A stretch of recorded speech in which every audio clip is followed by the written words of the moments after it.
ham sizni parrandachilik, chorvachilik hamda baliqchilik faoliyatingizni samaradorligi uchun sizni xursand qilish va daromadingizni oshirish maqsadida mehnat qilamiz. Biz yoshmiz, hali hammasi oldinda. Bizning asosiy qadriyatimiz malakali mutaxassislar tomonidan zamonaviy ishlab chiqarish uskunalari yordamida toza, ekologik va sifatli yem mahsulotlar ishlab chiqarishdan iborat. Jamoamizda 30 ga yaqin yem mahsulotlari ishlab chiqarish uchun xodimlar, 20 ga yaqin savdo xodimlari, 10 ga yaqin ofis va mahsulotlar sifati uchun mas'ul xodimlar mehnat qiladi. Biz so'nggi 1 yil ichida 10 kishilik jamoadan 60 kishilik jamoaga aylandik.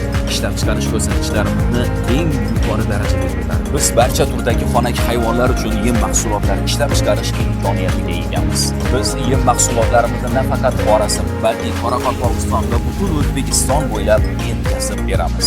Yaqin kunlarda mahsulotlarimizni qo'shni davlatlar, jumladan Afg'oniston, Tojikiston hamda Turkmaniston davlatlariga eksport qilishni reja qildik. Jamoamizning asosiy maqsadi oziq-ovqat xavfsizligini ta'minlash, aholiga sifatli va arzon go'sht mahsulot